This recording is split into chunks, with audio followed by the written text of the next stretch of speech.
troisième et dernière partie de l'Africa Newsroom. Nous sommes toujours en compagnie de Maître Adoté Blivi, avocat au barreau de Paris, Victor Agbenienou, président de Catech Technology Group et de notre éditorialiste Gracien Okindikiza. Et tout de suite, en Afrique du Sud, le taux de chômage s'est établi à 27,7% au premier trimestre 2017, un niveau jamais vu depuis 14 ans. Le pays est en effet confronté à un ralentissement de son économie. On parle même aujourd'hui de récession. Gladys Mamba. 27,5%, c'est le taux de chômage enregistré au premier trimestre 2017 par l'Afrique du Sud, ce qui représente 6,2 millions de chômeurs, un taux jamais atteint depuis 2004. Nouveau coup dur pour ce pays qui avait déjà atteint un taux de chômage record au troisième trimestre 2016, avec quelques 5,9 millions de Sud-Africains à la recherche d'un emploi. La tranche d'âge la plus touchée par cette situation reste les 15-24 ans, dont le salut pourrait venir des centres de formation. Le plus visible, c'est que les jeunes sont désespérés et nous trouvons en réalité nos idées et nos analyses que nos jeunes dans ce pays sont très optimistes. Ils voient donc un avenir très brillant et c'est vraiment très encourageant. Mais quand ils arrivent ici, en raison de cet optimisme, nous devons gérer beaucoup d'attentes. Nous devons leur dire « Nous savons que vous voulez cela, mais il existe des espaces spécifiques et vous devriez commencer ». Les indicateurs économiques sud-africains sont au rouge. L'économie la plus industrialisée du continent africain est entrée en récession au premier trimestre 2017, notamment à cause de la chute des prix des matières premières et une faible demande dans les marchés à l'export. Une situation qui a pénalisé la création d'emplois, notamment dans les domaines de l'agriculture et du commerce. Les emplois pénibles, difficiles et dangereux ne sont pas attrayants. L'agriculture n'est pas attrayante dans la mesure du possible. C'est le seul secteur avec l'exploitation minière qui a bien fonctionné. Ce ne sont pas les secteurs les plus attrayants pour nos jeunes. Ce que nous devrions faire, c'est d'essayer d'encourager nos jeunes à se lancer dans un certain nombre de secteurs et à se faire connaître et à développer leurs intérêts. En 2012, le gouvernement sud-africain s'était engagé à réduire le taux de chômage à 14% en 2020 et 6% en 2030.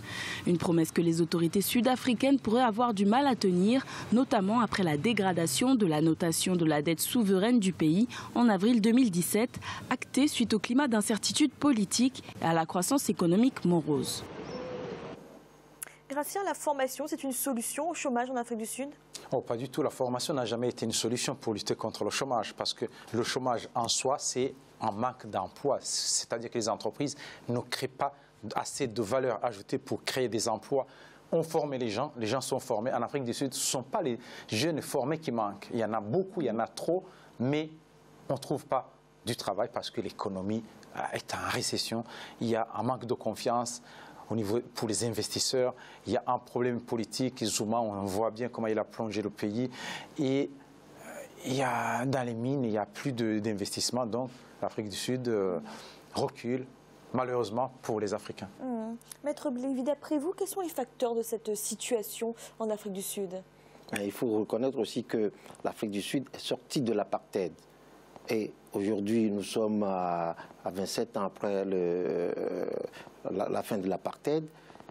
On mettra encore du temps pour résorber le chômage. Si vous voyez, le chômage aujourd'hui touche plus les jeunes noirs que les jeunes blancs. Vous avez, je crois, 7% de blancs et de jeunes blancs qui sont au chômage, alors que de l'autre côté, vous avez plus d'une trentaine, à plus de 30%, si mes souvenirs sont exacts. Donc, aujourd'hui, la solution... Bien, il faut reconnaître aussi que les Noirs d'Afrique du Sud n'avaient pas tous été formés.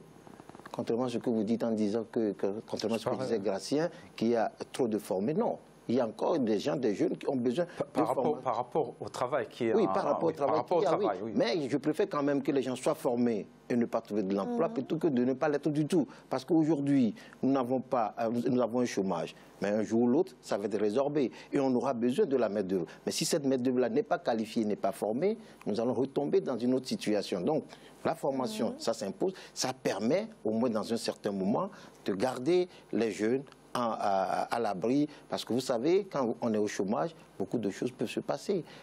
C'est surtout le banditisme qui en découle. Nous avons en Afrique du Sud des jeunes qui aujourd'hui ne veulent même plus chercher de l'emploi parce qu'ils sont résignés, ils n'en trouvent pas. Donc la solution, il va falloir que le gouvernement en place innove, trouve d'autres solutions. Ce sont les politiques, c'est à eux de faire ça. Ils sont là pour ça, c'est pour ça que le peuple leur a donné cette légitimité. Il faut qu'ils trouvent des solutions pour que l'emploi redémarre en Afrique du Sud. Et je sais que l'Afrique du Sud, grand pays comme nous le connaissons, ne peut pas aujourd'hui dire qu'il n'y a rien à faire pour les jeunes.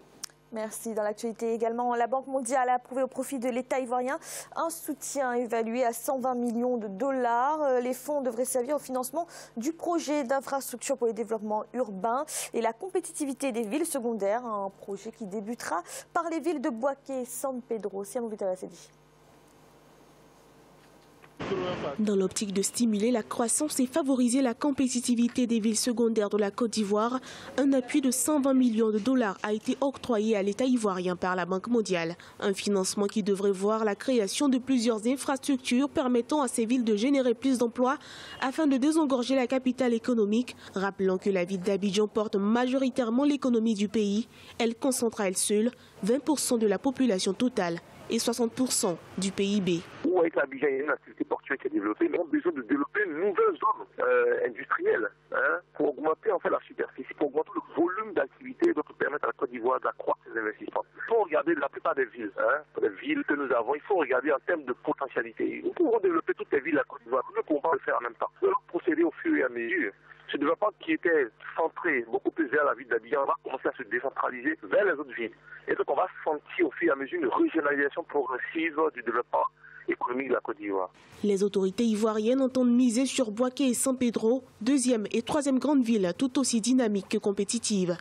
En raison de son port, San Pedro est le deuxième pôle économique avec un apport de 4% à l'économie du pays, soit 0,952 milliards de dollars. La ville de Bouaké, encore fortement impactée depuis la crise militaire de 2002, contribue à 0,758 milliards de dollars, soit un peu plus de 3% du PIB de la Côte d'Ivoire. Ces fonds-là doivent vraiment être orientés en termes de santé, en termes d'éducation, en termes d'infrastructures.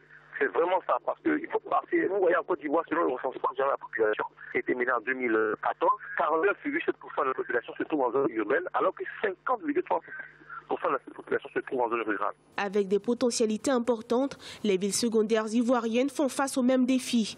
Leurs infrastructures restent encore sous-développées et peu praticables. De nombreux analystes pensent qu'il faut repenser le développement des villes à travers l'innovation. La construction d'infrastructures modernes devant faciliter leur interconnexion et les échanges commerciaux dans la sous-région et avec le reste du monde. Et quel est l'intérêt de développer les villes secondaires? Bon, c'est une façon aussi qu'il y ait pas beaucoup de gens, surtout dans la capitale. C'est une façon de dégonfler la ville parce qu'on voit beaucoup de banlieues, beaucoup de quartiers qui sont des quartiers périphériques qui sont mal construits, donc pour qu'il y ait au moins des gens puissent partir vers d'autres villes, des villes secondaires. Mais le problème qui se pose, c'est qu'on peut construire des routes, on peut construire des bâtiments. Il y a le niveau de vie, c'est le cas notamment de la Côte d'Ivoire, si le développement se passe au niveau des infrastructures et ça ne se passe pas au niveau, disons, du social, au niveau de l'agriculture, au niveau des choses qui vont générer des revenus pour les petits citoyens qui vont acheter des maisons dans les quartiers périphériques, on va construire des villes secondaires, mais ça ne va pas développer, ça ne va pas aider à élever le niveau de vie des Ivoiriens. Victor Agbenio, c'est important que tout ne soit pas concentré dans la capitale, notamment les infrastructures. Oui, assurément. On a vu même dans les pays développés que grâce aux nouvelles technologies, comme on l'appelait il y a quelques années, aujourd'hui on parle du numérique, avec tout ce qu'il y a autour, on ne parlera plus aujourd'hui de numérique point-tiret, on parle de numérique et écosystème.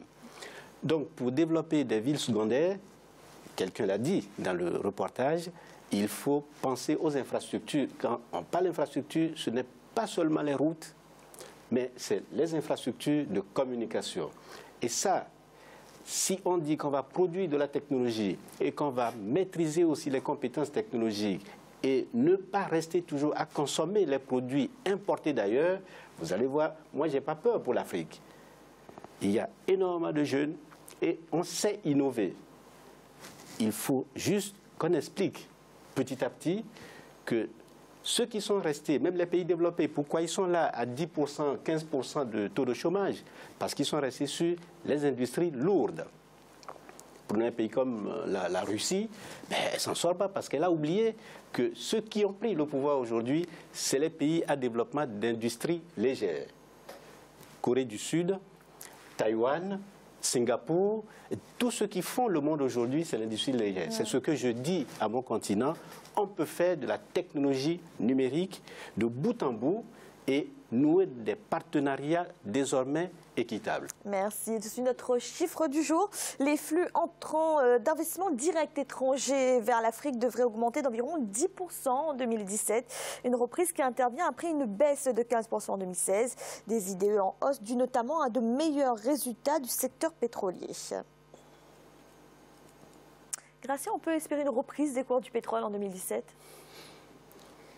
Tout dépend comment l'économie, par exemple, l'économie chinoise va se relever. On ne sait pas déjà ce qui va se passer aux États-Unis avec Trump. On ne sait pas ce qui se passe en Angleterre avec le Brexit. Il y a beaucoup d'incertitudes. Mais le problème, c'est que les Africains, on ne va pas compter sur le pétrole. Si les gens viennent investir au niveau du pétrole, qui repartent avec le même pétrole, cela signifie que nous, les Africains, nous nous appauvrissons parce qu'ils nous apportent peu, ils nous prennent beaucoup. Si c'était nous, les Africains, qui investissons au niveau du pétrole, qu'on raffinait le pétrole en Afrique, on envoie le pétrole, on importe le pétrole raffiné, et bien en exportant le pétrole, on devient de plus en plus pauvre. Maître Blivi, que vous inspire cette reprise des investissements directs étrangers? Oui, les investissements directs étrangers, il faut d'abord se poser la question de savoir à qui ça profite.